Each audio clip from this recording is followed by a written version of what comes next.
हम पुनः श्रीमद् भागवत के एकादश स्कंद का पाठ प्रारंभ कर रहे हैं।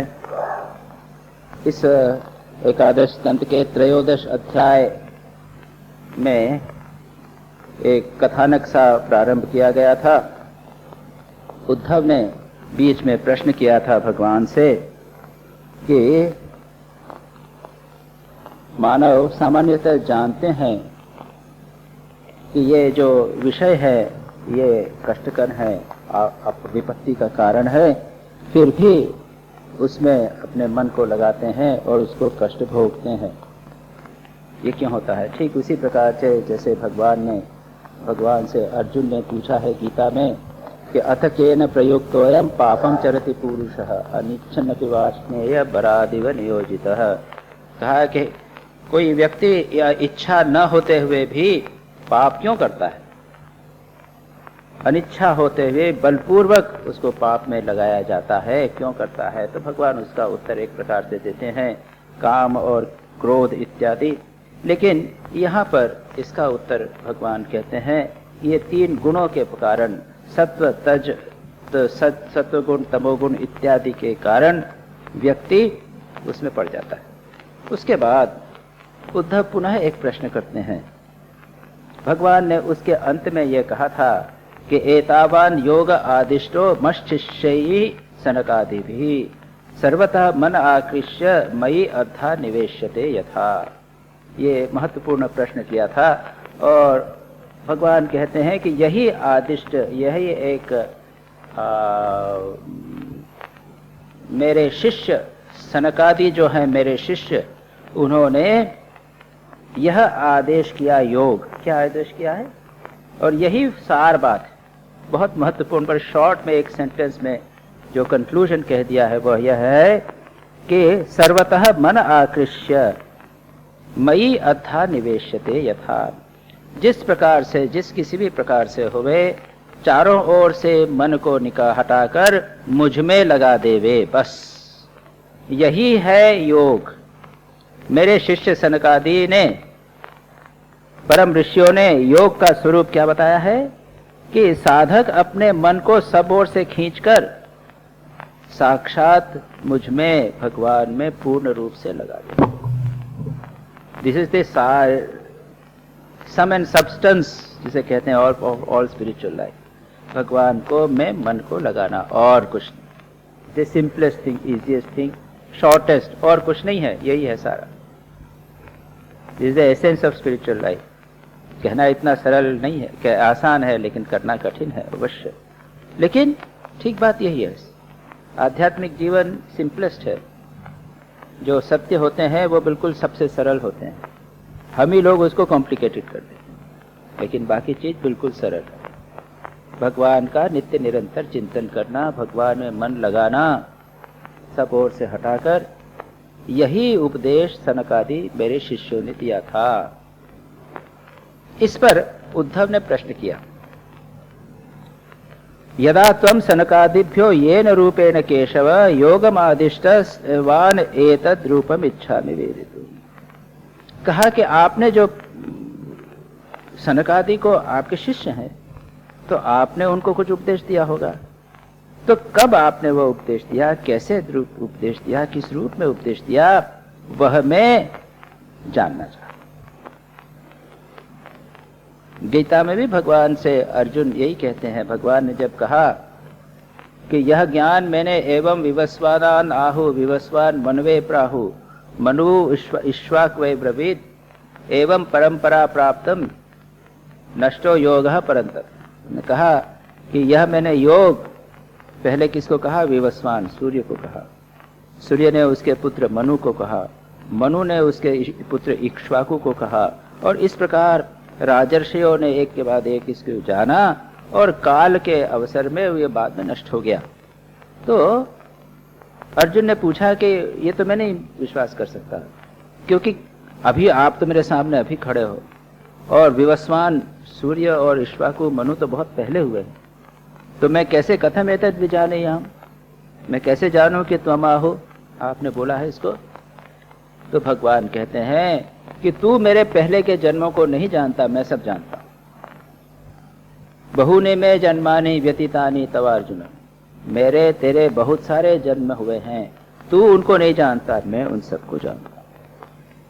तो यहां पर ये नहीं कहा, यहां ये कहा कि मैं जानता हूं प्रभु, आपने उपदेश दिए होंगे, आप मैं कैसे जानूं, ऐसा नहीं। आपने सनकादि को उपदेश दिए हैं, ये मैं मानता हूं, आई डोंट माइंड। मैं कहा ठीक है, आप जो कहते हैं बिल्कुल मैं मानता हूं, दिए हैं, लेकिन किस रूप में आपने दिया था वो मैं जानना चाहता हूं। इस पर भगवान कहते हैं, पुत्रा हिरण्यगर्भस्य मानसा सनकादयः प्रपच्चु पितरम सूक्ष्मम योगस्य एकांतिकीं गतिम। हम थोड़ा सा उसको रिवाइज कर रहे हैं, पिछले पोर्शन को जो हमने किया था।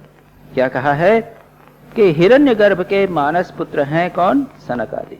यह भी बात कही, सनकादि अल्टीमेटली भगवान के शिष्य, लेकिन पुत्र किसके? ब्रह्मा के। ब्रह्मा ने मानस पुत्र है ब्रह्मा के, ये चार सनकादि चार कुमार, ये हमेशा कुमार रहे, उन्होंने विवाह नहीं किया, नित्य सिद्ध परमहंस चारों कुमार। इन्होंने क्या किया? पिता से पूछा, प्रपच्छु पितरम, पिता से पूछा, योगस्य एकांतिकीं गतिम, योग की सूक्ष्म गति उन्होंने पूछी, योग की सूक्ष्म अंतिम सीमा के संबंध में पूछा कि योग कैसे प्राप्त होता है, ये सूक्ष्म उसका विषय, मन को कैसे भगवान में लगाना, उसका अंतिम लक्ष्य क्या है, ऐसी ये सूक्ष्म बात पूछी। कभी कभी बच्चे भी बड़े डिफिकल्ट क्वेश्चंस पूछ लेते हैं पिताजी से। पिताजी से बहुत सारी बातें उल्टी पुल्टी पूछते हैं, और कभी उन लोगों को फुसलाना पड़ता है, समझाना पड़ता है, लेकिन कभी कभी ऐसी बात पूछ लेते हैं उसका जवाब हमारे पास नहीं। एक बार दो बच्चे झगड़ रहे थे, और कन्फ्यूशियस जानते हैं ना आप, चाइना के प्रसिद्ध फिलोसोफर, बड़े दार्शनिक, बड़े विद्वान, सब लोगों का नाम था। वो वहां से निकले तो दोनों दौड़ के उनके पास गए, उनको नमस्ते किया और कहा कि हमारा एक प्रश्न है, आप समझा दीजिए, आप बड़े बुद्धिमान हैं, आप हमारे प्रश्न का उत्तर दे दीजिए। क्या है तुम्हारा, तुम लोगों का क्या डिस्प्यूट है, क्या झगड़ा है? एक ने कहा, मैं कहता हूं कि जब सूर्य उगता है तो वह पृथ्वी के निकट होता है। तो क्यों कहते हो? कि जब सूर्य उगता है तो बड़ा दिखता है, सूर्य उगता है तो बड़ा होता है। बड़ा होता है यानी जो चीज बड़ी होगी तो पास में दूर से छोटी दिखती है।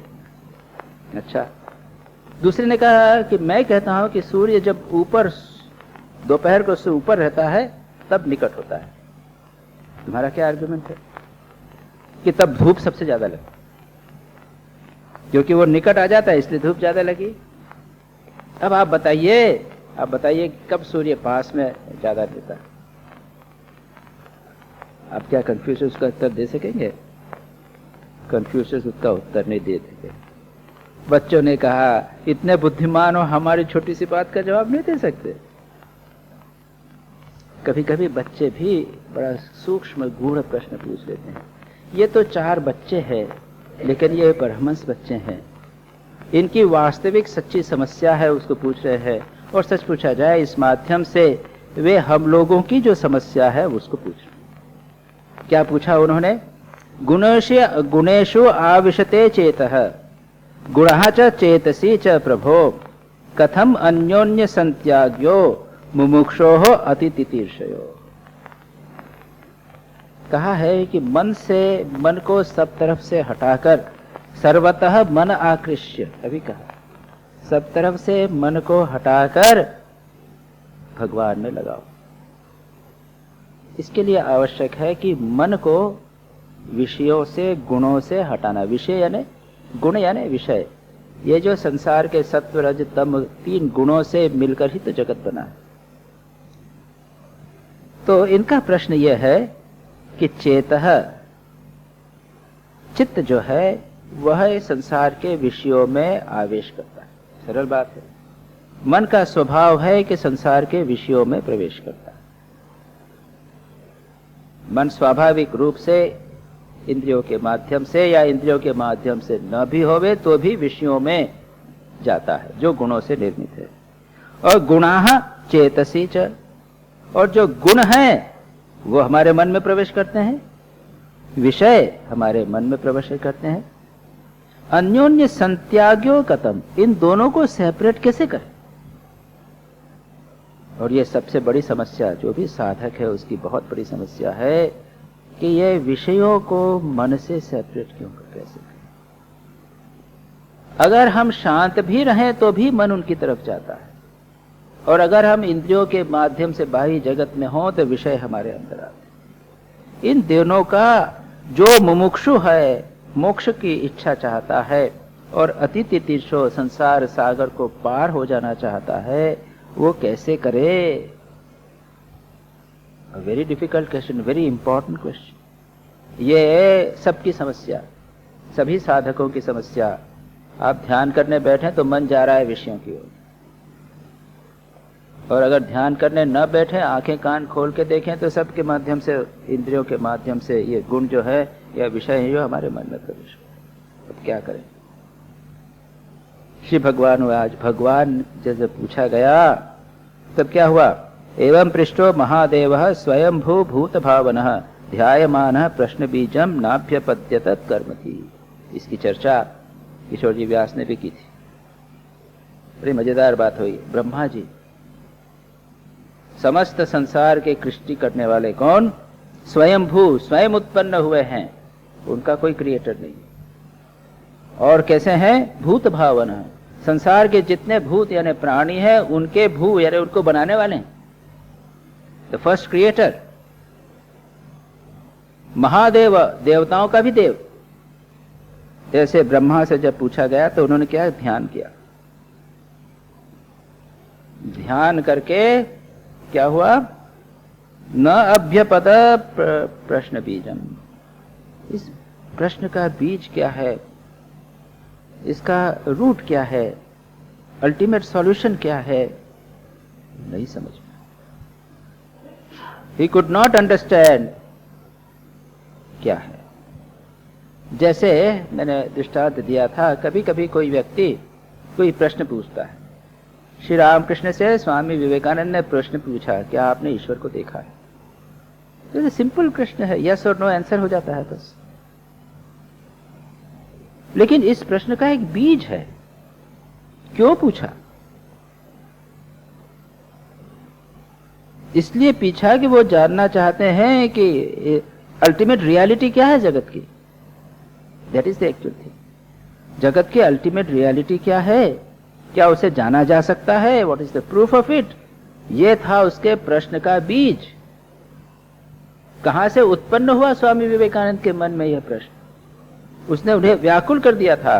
जगत का सत्य क्या है, मैं सत्य को कैसे जानूंगा? यह उसका एक्चुअल बीज था। श्री राम कृष्ण उसे समझ गए और इसलिए उन्होंने उसका सारा उत्तर दिया, पूरा विस्तार से उत्तर दिया कि हाँ ईश्वर है, मैंने देखा है, तू भी देख सकता है, सब देख सकते हैं, इत्यादि इत्यादि। मैंने ऐसे देखा है जैसे तुझे देखता हूं, उससे स्पष्टतर देखता हूं, यानी it is the actual reality. जगत की सत्यता जो है वो ईश्वरी है। सारा एक छोटे से प्रश्न में उसका प्रश्न बीज जानकर उस तक। कई बार लोग आते हैं और प्रश्न करते हैं हमसे, महाराज कुछ एक प्रश्न किया, तो हम ये जब जान जाते हैं कि ये प्रश्न वो इसलिए कर रहे हैं अपनी बुद्धिमत्ता बताने के लिए कि मैंने कितना अच्छा प्रश्न। उनके प्रश्न का कोई वास्तव में कुछ जानने की इच्छा नहीं है, वो बताने की। एक बार मेरे साथ ऐसा ही हुआ था, बनारस में स्नान करने गया, एक ब्रह्मचारी जी मिल गए, उन्होंने एक प्रश्न पूछ लिया और वो मेरे को छोड़े नहीं। वो ये बताना चाहते थे कि मैं कितना विद्वान। ये प्रश्न बीज। यहां पर ये जो प्रश्न किया ये बहुत महत्वपूर्ण प्रश्न था, लेकिन इसका रूट कहाँ है, कारण क्या है, वह सब महादेव ब्रह्मा जी नहीं समझ पाए। क्यों? कर्मधी। उनकी बुद्धि थी, यानी बुद्धि वो कर्म में लगी हुई थी। और संसार की सृष्टि का मैप बना रहे थे और कंस्ट्रक्शन के लिए सामान जुटा रहे थे। कैसे बनाना, कहाँ बनाना, कहाँ पे मकान बनाना, कहाँ पृथ्वी बनाना, कहाँ पे जल बनाना, कितने प्रकार के प्राणियों को बनाना, ये सारे काम में लगे हुए थे। एडमिनिस्ट्रेशन, मैनेजमेंट, इसमें सब लगे हुए थे। इसलिए वो समझ नहीं सकते। एक बहुत महत्वपूर्ण बात है।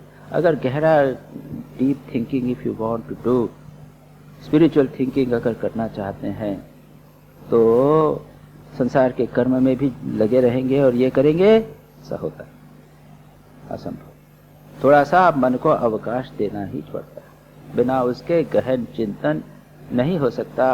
आप अपने जीवन की समस्याओं के बीज, जो गहराई में उसका रूट है, उसका जो बीज है, सीड है, उस तक नहीं पहुंचता। इसीलिए कहते हैं एकांत में चले जाइए, थोड़े दिन तक काम वाम छोड़ दीजिए, थोड़ा संसार से अलग हो जाइए, कर्म छोड़ दीजिए, रिस्पॉन्सिबिलिटीज छोड़ दीजिए, थोड़े दिन संसार को भूल जाइए, अपनी रिस्पॉन्सिबिलिटीज को भी भूल जाइए। रिस्पॉन्सिबिलिटीज यानी कर्म थी, जिम्मेदारी यानी कर्म थी, ये करना है, वो करना है, वो करना है, वो करना है, ये काम करना है, ये मेरी जिम्मेदारी। इन सब को छोड़िए, एकांत में जाइए और थोड़ा चिंतन कीजिए, तब आप जीवन के प्रश्नों के बीज तक पहुंच सके। तो उन्होंने क्या किया, तब उनको समझ में नहीं आई बात, उन्होंने क्या किया, समाम अचिंतयत देव, उन देव ने, ब्रह्मा जी ने मेरा चिंतन, ब्रह्मा जी का चिंतन किया। परम प्रश्न पार तितीर्षया, प्रश्न जो पूछा था उसका पार पाने के लिए, जिसे कहते हैं ना प्रश्न पार तितीर्षया, ये जो वर्बल ट्रांसलेशन इस प्रकार का होगा, ये जो प्रश्न पूछा था उसका पार पाने के लिए, उसका आंसर पाने के लिए उन्होंने मेरा ध्यान किया। तब क्या, तस्याहम हंस रूपेण सकाशम अगमम तथा, और तब मैं, भगवान स्वयं कह रहे हैं कि मैं हंस के रूप में उनके सामने आया। ये हंस बड़ा सार्थक है। हंस कौन है, परमहंस या राजहंस। तो कहते हैं कि राजहंस जो है, आप देखेंगे हंस और बतख जो है उसमें फर्क पड़ता है, डक और स्वान में। स्वान एक बड़ा श्रेष्ठ, बहुत ही सुंदर, अद्भुत पक्षी है, और कहते हैं कि वह मानसरोवर में राजहंस है, वो इधर उधर का फालतू खाना नहीं खाता, कीड़े मकोड़े नहीं खाता, वो मोती खाता है। और फिर एक ये भी कहते हैं कि जो हंस है उसमें क्षमता होती है कि दूध और पानी मिला हुआ हो तो उसकी जिह्वा में एक सा ऐसा रस होता है, उससे वो दूध और पानी अलग करके सिर्फ दूध पी लेता है। तो राजहंस में विवेक की क्षमता है। हंस का अर्थ है विवेक, इसलिए परमहंस जो बोलते हैं ना, श्री रामकृष्ण परमहंस या जो भी परमहंस है, यानी क्या, ये जगत के में से सत और असत को विवेक के द्वारा हटा सकते हैं और सत स्वरूप को ही ग्रहण करते हैं। जो परमात्मा है सत को ही स्वीकार करते हैं, असत को भी त्याग करते हैं। इसलिए परमहंस, तो भगवान हंस के रूप में वहां पर आए। हंस एक श्रेष्ठतम पक्षी के रूप में, पक्षियों का भी राजा राजहंस, और विवेक करने की जिसमें क्षमता है, वैसे राजहंस के रूप में आए।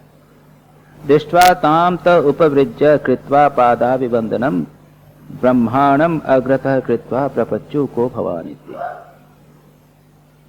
वो दृष्ट्वा माम, मुझे देखकर भगवान कहते हैं, वे लोगों ने उन्होंने क्या किया, उपवृज्य, खड़े हो गए। वो क्या कहे, मेरे पास आए, खड़े हो गए, मेरे पास आए, और पादाभिवंदनम, मेरे चरणों में प्रणाम किया। उसके बाद में ब्रह्मा को आगे करके, यानी ब्रह्मा के माध्यम से, ब्रह्मा बिकेम द माउथ स्पीस। जैसे प्रश्न करता है ना, आप कहते हैं, सब 5-7 लोग गए, किसी के पास गए हैं तो कहते हैं तू पूछ, तू पूछ, कहते हैं ना, तुम जा, अरे हमारी तरफ से पूछो।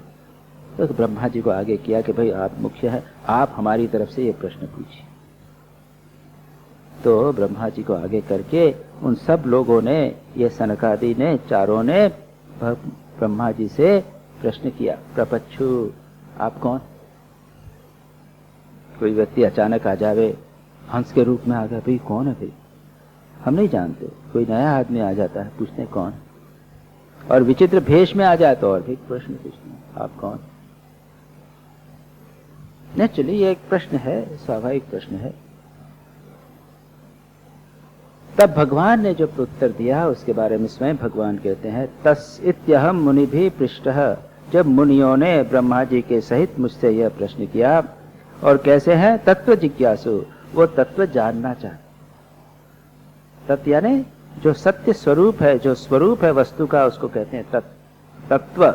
उसका स्वरूपत्व, वस्तु का जानने की इच्छा, जिज्ञासु। उनके द्वारा पीछे जाने पर यद अवोचम, हम मैंने जो कहा उसको, उनको जो कहा वह तुम सुनो। भगवान कहते हैं कि हंस के रूप में मैंने इन लोगों को जो जवाब दिया उसको सुनो। अब देखिए प्रश्न ब्रह्मा जी से क्या किया था उसको ध्यान रखिए। ये एक बहुत इंटरेस्टिंग सब्जेक्ट है और इसका उत्तर जो है हम जो सोच रहे हैं उसको जरा ध्यान रखिए। हम सोच रहे हैं कि भाई मन और विषय फंस जाते हैं, एक दूसरे से मिले, उनको कैसे सेपरेट करें। अब देखेंगे भगवान क्या जवाब देते हैं। भगवान इनडायरेक्ट जवाब देते हैं, डायरेक्ट जवाब भी देंगे, लेकिन पहले बड़ा इंटरेस्टिंग, वो हंस के रूप में आ गए और दूसरा प्रश्न पूछ लिया। पहला प्रश्न तो पड़ा हुआ है, आप कौन हैं? तो भगवान परमात्मा कह देते कि मैं परमात्मा हूं, आपका सृष्टि स्थिति प्रलय करने वाले ब्रह्मा जी का भी आदि पुरुष हूं, मैं तुम लोगों के सामने हंस के रूप में आया हूं। भगवान ने ऐसा नहीं कहा।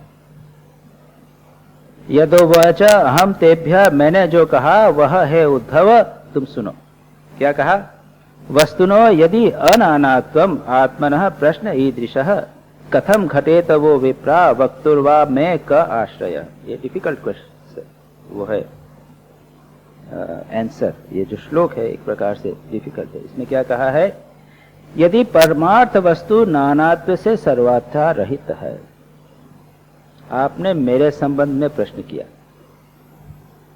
अगर परमार्थ दृष्टि से मुझे देखा जाए, संसार की सभी वस्तुओं को परमार्थ दृष्टि से देखा जाए, there are various ways in which you assess. प्रत्येक वस्तु के देखने के भिन्न भिन्न दृष्टिकोण होते हैं। आप अगर मुझसे पूछें कि आप कौन हैं, तो मैं क्या कहूंगा? आप किस दृष्टि से ये प्रश्न पूछ रहे हैं? अगर आप इस दृष्टि से मेरे एजुकेशन की दृष्टि से पूछ रहे हैं तो मैं फलाना फलाना, प्रोफेशन की दृष्टि से पूछ रहे हैं तो मैं ये हूं, सामाजिक स्तर से पूछ रहे हैं तो मैं ये हूं। एक ही प्रश्न के विभिन्न विभिन्न परिप्रेक्ष्य में कई उत्तर हो सकते हैं। इंट्रोडक्शन प्रत्येक व्यक्ति के अलग अलग होते हैं।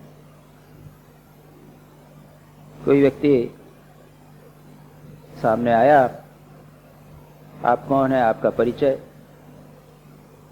तो वो है शायद professor of medicine all India institute of medical sciences. लेकिन जो व्यक्ति पूछ रहा है वो तो जानना चाहता है आप कौन है, यानी आपके पिताजी कौन, क्योंकि मैं फलाना फलाना हूं, श्रीमान सचिन सच, मेरे पिताजी का नाम ये है। तो अच्छा आप वो हैं, आप कुछ भी रहे हो, प्रोफेसर रहे या नहीं रहे, ये हो गया। दूसरा व्यक्ति संभवतः दूसरे प्रकार से जानना चाहता है, इसलिए कॉन्टेक्स्ट के अनुसार उत्तर होता है।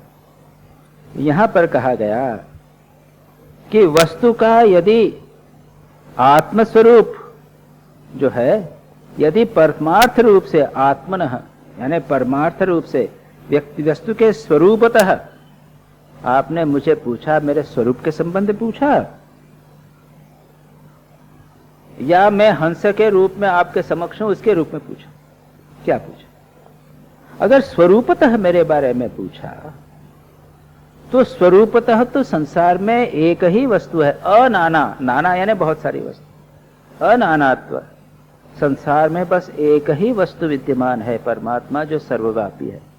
ईशावास्यम इदम सर्वम, ये सब कुछ है, उसमें परमात्मा व्याप्त है। सर्वम खल्विदम ब्रह्म इत्यादि।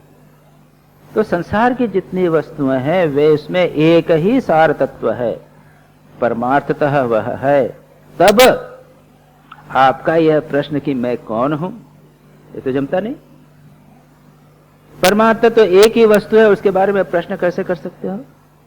इसलिए यदि वस्तु का परमार्थतः एक ही वस्तु है, तब आपका यह प्रश्न तो नहीं जमता।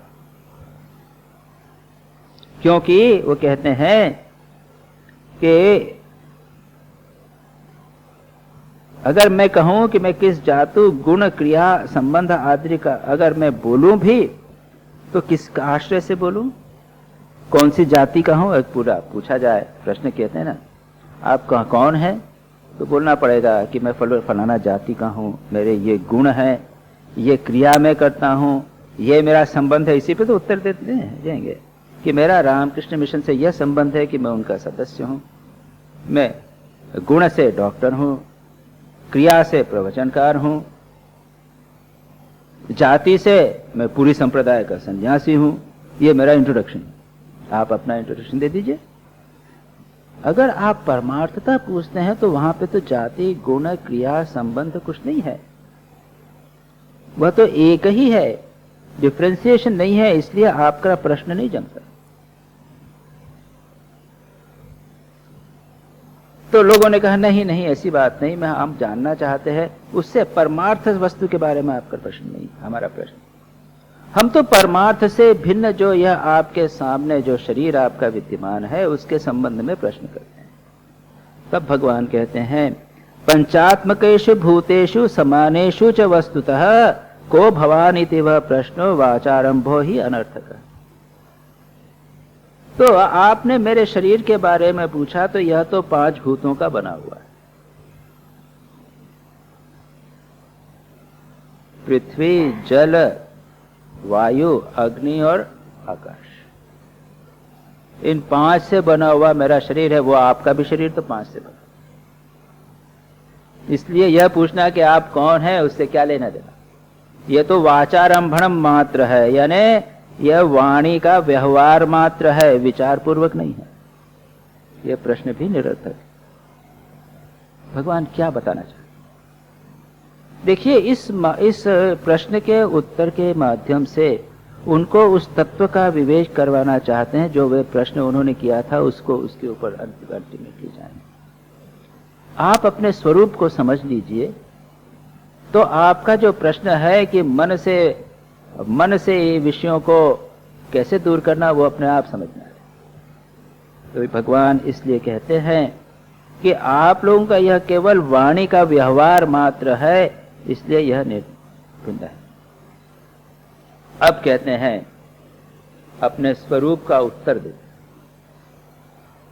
जो प्रश्न किया था कि मैं कौन, आप कौन हैं, उसका उत्तर भगवान अब देते हैं। कहते हैं मनसा वचसा दृष्टिया गृह्यते इंद्रियैः अपि अन्यैः अपि इंद्रियैः अहमेव न मत्तः अन्यत् इति बुद्ध्यस्व अंजसा। ने मेरे बारे में पूछा है। अरे, मन से जिन चीजों का तुम चिंतन करते हो, वाणी से जिनके बारे में बोलते हो, वस्तुओं के बारे में, अन्य इंद्रियों के द्वारा जिसको ग्रहण करते हो, कान से जिसको सुनते हो, आंख से जिस वस्तु को देखते हो, तुम्हारी जिह्वा से जो स्वाद प्राप्त करते हो, स्पर्श से जिन वस्तुओं को छूते हो,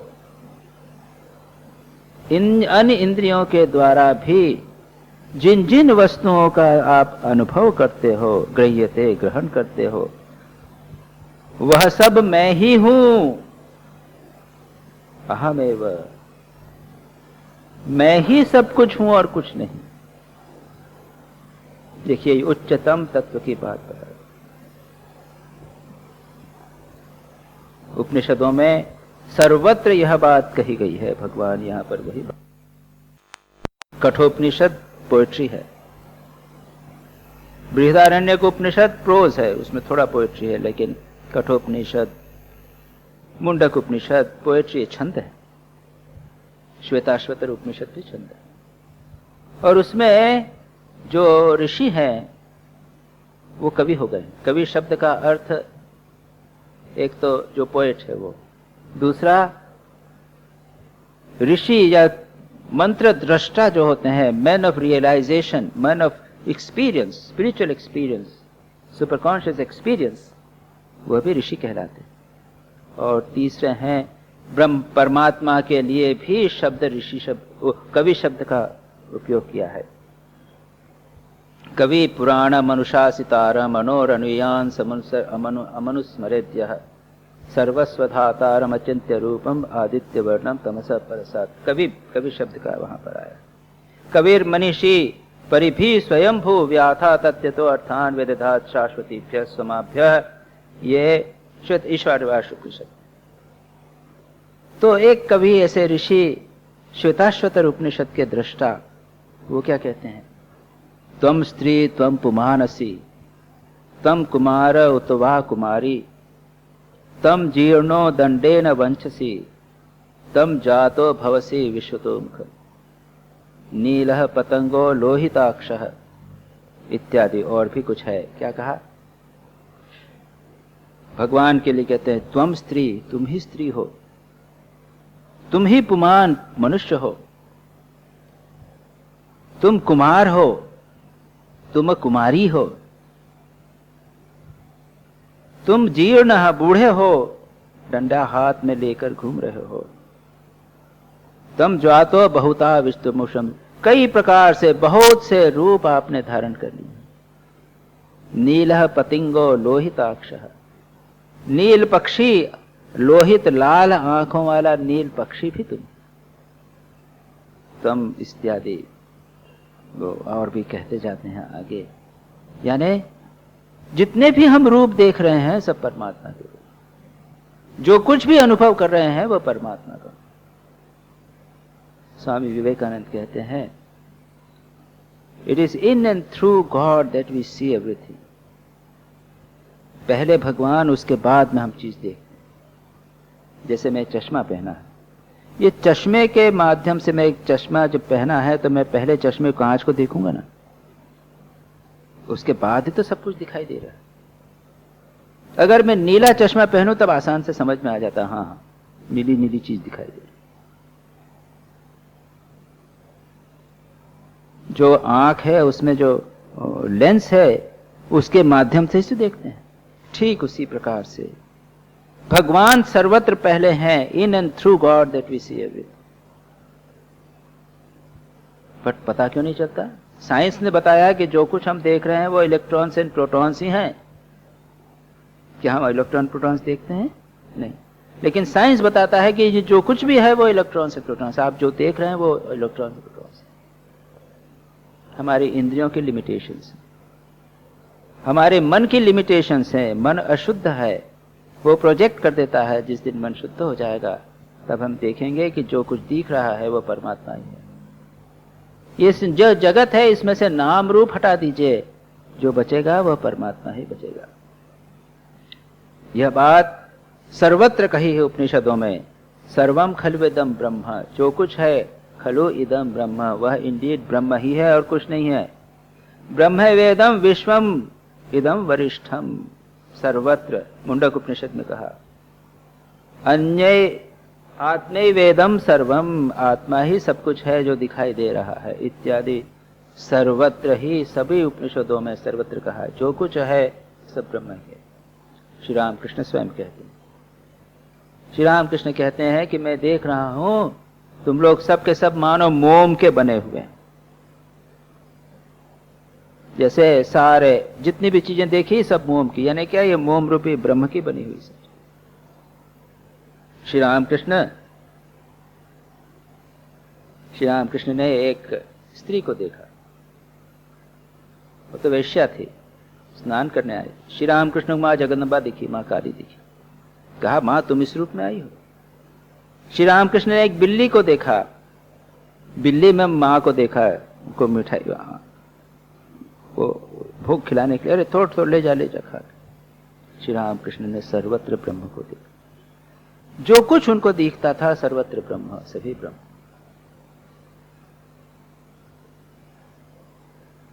विवेक चूड़ामणि में बड़ा सुंदर वर्णन आता है। इस शिष्य को गुरु उपदेश देते हैं, काफी लंबा उपदेश दिया, ऐसा करो ऐसा करो ऐसा करो, सब ब्रह्म ही है। ब्रह्म तत्वमसि भावयात्मनि, तुम अपने विचार करो, करते करते करते विचार करो, करो करो ध्यान करो। उसके बाद शिष्य कहता है, क्या कहता है? वो कहता है कि अरे क्व गतम केन वा लीनम, यह जो जगत मेरे सामने था वो कहां चला गया? कौन ले गया?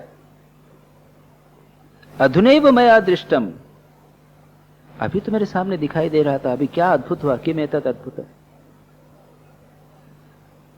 क्व गतम केन वा लीनम इदम जगत इत्यादि करते हुए कहते हैं कि अभी मेरे सामने सब गायब हो गया, मैं केवल ब्रह्म ही देख रहा हूं और कुछ नहीं देख रहा। तो ये बात विचित्र लगती है, लेकिन यह सत्य है। भगवान इसी बात को कह रहे हैं कि मन से, वाणी से, दृष्टि से, आंखों से, अन्य इंद्रियों के द्वारा जिसको भी गहरा स्वीकार किया जाता है, ग्रहण किया जाता है, एक्सपीरियंस किया जाता है, वह सब ब्रह्म ही है, मुझसे भिन्न कुछ नहीं है। न मत्तः अन्यत न अहमेव, मैं वही हूं, इसके अतिरिक्त और कुछ नहीं है। इसको बुद्धस्व अंजसा, ध्यान करके, समाज विचार करके इसको अच्छी तरह जान। अब यह तो तत्व की बात बता दी। अब प्रश्न जो पूछा था उसका क्या हो? ये मन इन विषयों में घुस जाता है और विषय मन में घुस जाते हैं, ये प्रश्न था ना। उसका जवाब देते हैं, गुणेषु आविशते चेत गुणाश्चेतसी च प्रजा। बिल्कुल वही 17, जिसके पास पुस्तक है वो देख सकते हैं। 17 में गुणेषु आवशते चेतो गुणेषु अचेतो गुणाश्चेतसी च, बिल्कुल वही गुणेषु आवते से गुणाश्चेतसी च। और प्रजा, प्रभो, यहाँ पे पहले अंतिम फर्स्ट लाइन था, उसमें प्रभो था, हे प्रभु, ऐसी बात है। और भगवान संबोधन करते हुए कहते हैं प्रजा, प्रजा यानी हे पुत्रों, हे पुत्रों। गुण मन में घुस जाते हैं और मन गुणों में घुस जाता है। जीवस्य देह उभयम गुणाः चेतः, गुण और चेत, गुण यानी विषय और चित्त मन, ये दोनों क्या हैं? हम लोग बैठे हुए हैं, अरे भगवान क्या जवाब देंगे अल्टीमेटली। भगवान क्या कह रहे हैं कि देखो, ये मन और ये गुण यानी विषय, मन है सूक्ष्म शरीर, विषय है स्थूल, जो इंद्रियों के द्वारा ग्रहण होते हैं, मन में घुसते हैं। ये दोनों क्या हैं? उभयम जीवस्य देह, ये तो जीव के देह हैं। जीव हमारी चैतन्य आत्मा, कॉन्शियसनेस। इस कॉन्शियसनेस के ऊपर ये दो बॉडीज हैं, एक सूक्ष्म शरीर जिसे हम कहते हैं मन, और स्थूल शरीर जिसको यहां पर गुण कहा गया, विषय इत्यादि, जो इंद्रियों के माध्यम से जिसे हम एक्सपीरियंस कर सके। स्थूल शरीर और सूक्ष्म शरीर, ये क्या है? जीवस्य देव, ये जीव जो है उसकी देह। ये तो हम समझते हैं, जिन लोगों ने थोड़ा बहुत भी वेदांत पढ़ा है, प्रवचन अटेंड किए हैं, और ये हम सब समझ सकते हैं कि हमारा मन अलग है और इंद्रियां इत्यादि अलग हैं। ये दोनों, ये उभय चेतः जीवस्य देहम, और ये जो जीव है वह क्या है? मदात्मना, वह जीव जो है वो मेरा स्वरूप, चैतन्य आत्मा जिसे हम जीव कहते हैं, इंडिविजुअलाइज्ड कॉन्शियसनेस। तो शरीर और मन से, सूक्ष्म शरीर स्थूल शरीर से जो इंडिविजुअलाइज हो गई, आइडेंटिफाई हो गई, सेपरेट हो गई, वह मदात्मनः, वह मेरा ही रूप है। यानी चित्त और ये दोनों मेरे स्वरूप भूत जीव की उपाधि हैं। क्या कहा? जैसे मैंने कपड़ा पहन लिया, तो एक कपड़ा मेरे से तो भिन्न है कि मैं हटा के रख सकता हूं। उसी प्रकार से यह जो जीव है, इसके ऊपर स्थूल शरीर, सूक्ष्म शरीर और स्थूल शरीर, ये दो शरीर इसके ऊपर हैं, लेकिन उससे वो भिन्न। अगर मैं इसके ऊपर 5 कपड़े पहन लूं, गर्म ठंड के दिनों में हम एक के ऊपर उसके ऊपर एक स्वेटर पहनते हैं, उसके बाद दूसरा स्वेटर पहनते हैं, उसके बाद एक ओवरपेट कोट पहन लेते हैं, जरूरत होती है जो शाल ओढ़ लेते हैं। हमारे स्वामी जी लोग मजाक करते हुए कहते हैं, बनारस में जब ठंड पड़ी तो कि आज मैंने 5 कोष धारण, 5 कोष धारण किए हैं, पंचकोश। और बड़ा सार्थक एक्सप्लेन वो है। हम लोगों ने भी 5 कोष धारण कर लिए हैं, लेकिन ये हमसे भिन्न है। भगवान कहते हैं कि ये जीव है वो तो मेरा स्वरूप है, लेकिन यह जो स्थूल और सूक्ष्म शरीर है ये इससे भिन्न है। पर हमारे प्रश्न का क्या हुआ? मन और विषय जो घुस जाते हैं एक दूसरे में, उसको कैसे सेपरेट करना? इसका जवाब अभी तक नहीं दे रहे। वो क्या कहेंगे? अभी कहते हैं, गुणेषु चाविशत चित्तम अभीक्ष्णम गुण सेवया गुणाश्च चित्त प्रभवा मद्रूप उभयम त्यजेत। बड़े आप प्रतीक्षा से बैठे हुए हैं, सोचिए दोनों को कैसे सेपरेट किया जाए। हम लोगों की सबसे बड़ी प्रॉब्लम तो ये है, मन को भगवान में लगाते हैं तो सब विषय आ जाते हैं मन में, कैसे दूर किया जाए। भगवान अब जवाब क्या देते हैं? गुणेषु च आविशत चित्तम, गुण सेवया, बार बार विषयों का सेवन करते रहने से, गुण सेवया। हम लोग संसार में सुबह शाम विषयों में ही तो लगे। हम लोग खाते हैं, पीते हैं, भोजन करते हैं, स्नान करते हैं, दर्शन करते हैं, देखते हैं, किसी को स्पर्श करते हैं, आलिंगन करते हैं। ये सब करते हुए गुणों में मन को लगाए रहने से क्या होता है? चित्त गुणेषु आविशते, गुण मन जो है वह विषयों के साथ चिपक जाता, आसक्त हो जाता। बिल्कुल ठीक ही बात कही कि विषयों का निरंतर संसार का सेवन करने से गुण सेवया, गुण सेवया यहाँ पर जो सत्वरजतम गुण से बनी वस्तुएं, उन सेवा के कारण विषयों का सेवन करते हुए चित्त विषयों में आसक्त हो गया है। अब क्या है? गुणाश्च चित्त प्रभवा, और जो गुण है वो भी चित्त से उत्पन्न होते हैं। वही बात कही, उससे उत्पन्न भी होते। मन चिंतन करता है, किसी वस्तु को अच्छा बुरा सुपर इम्पोज करता है। एक वस्तु तो है, वो है तो दूध या कुछ चीज है, हमने उसको आइसक्रीम बना लिया, मन ने बनाया। मन जगत की सृष्टि करता है। मनोमय सृष्टि आप जानते हैं, इसके बार कई बार विचार किया। बड़ी इंटरेस्टिंग बात है। एक वस्तु, एक पुरुष है, एक भगवान ने पुरुष बनाया है, शरीर बनाया है, लेकिन मन ने क्या किया? मन ने उसको बना दिया पिता। वो किसी का पिता हो गया, किसी का पुत्र हो गया, किसी का पति हो गया, किसी का भाई हो गया। एक तो है मांसमयी पुरुष, मांसमय पुरुष जो भगवान ने बनाया, और मनोमय भी है, मन से हमने कई चीजें डाल दी। ये अच्छा है, ये बुरा है। एक बड़ी मजेदार, बड़ी सुंदर कहानी। एक व्यक्ति की कुल्हाड़ी खो गई। उसने देखा, ये वो लड़का देखो, वो चोर दिखता, बड़ा शैतान दिख रहा, वही ले गया। बड़ा शैतान चोर है, देखो ना उसकी आंखें कैसी, वो कैसे घूम रहा है, ढूंढ रहा है, घूम रहा है। उसके कपड़े देख लो।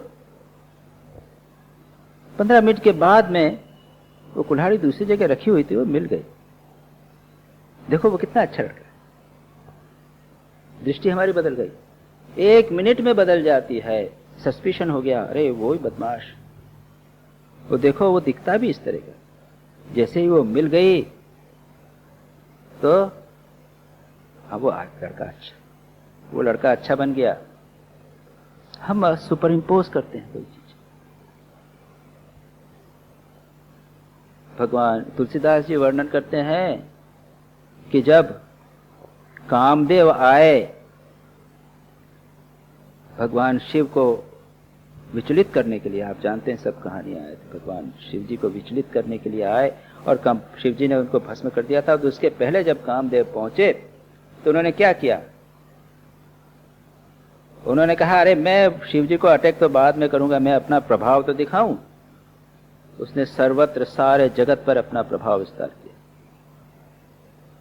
तो इस पे एक्सप्लेनेशन बड़ा सुंदर करते हुए कहते हैं कि ये जो काम है ना, एक तो सामान्य काम है, वो भोग हुआ और खत्म हो गया। लेकिन दुर्भाग्य यह है कि काम का विस्तार ज्यादा है, भोग कम है। आप देखें सब पेपर में, सब जगह जो सेक्सुअलाइजेशन ऑफ एवरीथिंग। अरे काम जो है वो तो एक संक्षिप्त क्रिया है, वो संतानोत्पत्ति के लिए, वो बस वो तो जरा सी है नहीं, लेकिन काम का स्वरूप यह है, वो विस्तार करता है। तो उसमें वर्णन तुलसीदास जी रामचरितमानस में करते हैं कि तब क्या हुआ। जो योगी लोग बैठकर सर्वत्र ब्रह्म का दर्शन करते थे, अब वो सर्वत्र जगत को नारीमय देखने लग गए। योगियों का यह हाल हो गया। मन की सृष्टि, जो कामी व्यक्ति है उसको सर्वत्र काम दिखता है, जो लोभी है उसको सर्वत्र धन दिखेगा। अब बिल्ली की दृष्टि है तो वो यहाँ पे घूमेगी तो वो ये नहीं देखेगी कि यहाँ पे कोई प्रवचन चल रहा है या चेयर चल रहा है, वो तो यही दिखेगा कि चूहा कहाँ। ये क्या है? ये मनोमय सृष्टि, एक बहुत बड़ा विषय है ये मनोमय सृष्टि। और हम दुर्भाग्य यह है कि हम लोग इस मनोमय सृष्टि में ही पड़े रहते हैं, कष्ट पाते हैं। ईश सृष्टि एक है, ईश्वर की सृष्टि अलग है, मन की सृष्टि बहुत अच्छी। तो यहां पर कहते हैं कि गुणाः चित्त प्रभवा, चित्त ने बहुत सारी वस्तुओं को पैदा कर दी। प्रिय, द्वेष्य, उपेक्ष। एक वस्तु प्रिय है, एक सोना है तो लोभी के लिए प्रिय है। जो साधक है उससे द्वेष करता है, बाबा दूर रखो, दूर हटाओ हटाओ, दूर रखो इसको। और जो सिद्ध हो गया है वो दोनों के ऊपर चढ़ जाता है, उपेक्ष हो जाता है। एक बड़ी सुंदर घटना है, बड़ी सुंदर एक छोटी सी कहानी है। ये प्रिय, द्वेष, उपेक्ष, ये सारा मन से पैदा होता है। चित्त प्रभवा, चित्त से उत्पन्न है गुणे। क्या? एक सेठ था, उसने संन्यास, उन्होंने हस्बैंड वाइफ दोनों ने वानप्रस्थ ले लिया, सब छोड़ के जाने लगे, त्यागी हो गए। जा रहे थे तो आगे पति जा रहे थे, उन्होंने देखा कि रास्ते में एक हीरा पड़ा हुआ है। तो उन्होंने कहा, अरे पत्नी पीछे आ रही, उसको कहीं दिख जाएगा तो लोभ हो जाएगा। उन्होंने वो पैर से उसके ऊपर धूल डाल दी उसको छिपाने के लिए। पत्नी आई, उसने कहा क्या बात है? कि नहीं कुछ नहीं। पत्नी ने देखा वहां हीरा है, उसने कहा कि मैं छिपा रहा था कहीं तुमको लोभ नहीं आ जाए। देखिए अभी भी आप में उसके अंदर महत्व बुद्धि है क्या? मेरे लिए तो दोनों बराबर हो। जब लोभी थे तब प्रिय था वो हीरा, जब त्याग की प्रक्रिया हुई तो उपेक्ष हो गया, इसको त्यागना है, दूर रखो, दिखे ना। लेकिन पत्नी कहती है मेरे लिए तो दोनों बराबर हैं, उपेक्ष। जिस प्रकार धूल और सोना दोनों उपेक्ष हो गए। ये तीन मन की जो स्टेज लेवल्स हैं वो सब के तीनों यहां पर है। भगवान कहते हैं कि ये सब चीजें, गुण जो हैं चित्त से पैदा होते हैं। मद रूप उभयम त्यजेत। फिर आगे क्या कहते हैं? इन दोनों को अपने वास्तविक से अभिन्न मुझ परमात्मा का साक्षात्कार करके त्याग देना चाहिए। मद रूप प्राप्त, मेरा रूप प्राप्त करके इन दोनों को त्याग करो। Don't worry about separating your mind from the sense objects. जो प्रश्न पूछा था उसको ही उड़ा दिया। मन से विषयों को कैसे दूर करना इत्यादि पातंजल योग सूत्र में हमने पूरी प्रक्रिया बनाई। चित्त वृत्ति निरोध के लिए ऐसा करना चाहिए, ये करना चाहिए, यम नियम आसन प्राणायाम करो, मन को शांत करो, फिर मन को एकाग्र करो, और जब विषय आए तो उनको दूर करो। भगवान गीता में 6ठे अध्याय में भी कहते हैं कि शनै शनै ऊपर में बैठकर धीरे धीरे मन को कंसंट्रेट करो, और जहां जहां भी मन जावे उससे बार बार उसको वहां से लेके लाओ। लेकिन यहाँ भगवान क्या कहते हैं? ये नहीं होगा। चित्त को एकाग्र करना यानी समुद्र को एक कुशाग्र से उलीचना, एक चम्मच से समुद्र को खाली करना जैसा नहीं होगा। तो क्या करें? मुझे जानकर, मेरे स्वरूप को जानकर दोनों को त्याग दो। विषय और मन दोनों को त्याग दो। ये क्या है? ये तो दोनों कवरिंग है, अभी बताया ना, सूक्ष्म और स्थूल कवरिंग है मेरे शरीर के ऊपर। और मेरा आत्म स्वरूप जो है, चैतन्य जो है, जो तुम्हारा चैतन्य और मेरा चैतन्य दोनों एक ही हैं। इसलिए इन दोनों को त्याग दो। गुण और गुणाः चित्त प्रभवा मद रूपम उभयम त्यजेत। उन दोनों को, मेरे रूप को जानकर इन दोनों को त्याग। ये एक महत्वपूर्ण प्रक्रिया है, और अगर हम कंटिन्यूअसली विचार करते जाएं तो इसको किया जा सकता है। दुर्भाग्य यह है कि कुछ मात्रा में इस विचार की प्रक्रिया को करने के लिए भी कुछ मात्रा में मन को शांत होना आवश्यक है, नहीं तो वह प्रक्रिया जो है वह नहीं होती। कुछ मात्रा में एकांत में रहना, विषयों से दूर रहना ही आवश्यक। अन्यथा यह विचार कि मन और गुण, मन और विषय इत्यादि मुझसे भिन्न है, परमात्मा से भिन्न है परमात्मा या मेरा स्वरूप भिन्न है, यह विचार नहीं होता। इस प्रकार से यहाँ पर बहुत महत्वपूर्ण बात कही। उसके बाद में कुछ और भी विचार की बात चल रही है, जिसकी चर्चा थोड़ा सा उसको एक श्लोक देख लेते हैं, उसके बाद में उसी से संबंधित है। जागृत स्वप्न सुषुप्तम च गुणतो बुद्धिवृत्तयः तासाम विलक्षणो जीवः साक्षित्वेन विनिश्चितः।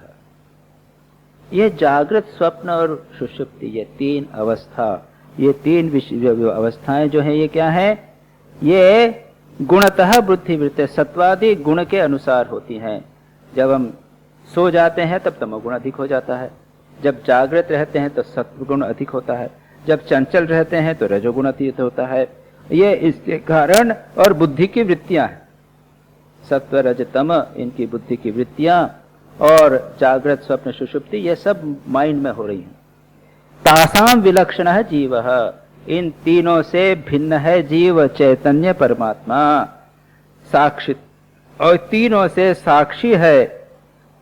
विनिश्चित है, यह सिद्धांत है, वेदांत का सिद्धांत है। यह अनुभव से सब प्रकार से जाना जा सकता है। जब मैं जागता हूं तब कहता हूं मैं अनुभव कर रहा हूं, जब मैं स्वप्न देखता हूं तब मैं कहता हूं मैंने स्वप्न देखा, जब मैं सो जाता हूं तब मैं कहता हूं मैं खूब अच्छी तरह सोया, मुझे सुख की नींद आई, मैं कुछ नहीं जानता था, वहां भी मैं तो था। इन तीनों अवस्थाओं में मैं था, लेकिन मैं इन तीनों से भिन्न था।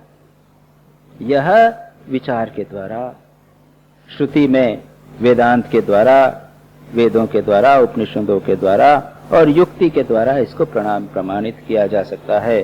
भगवान ये कहते हैं कि यह जो जीव है इस मन से, बुद्धि से और समस्त अवस्थाओं से भिन्न है।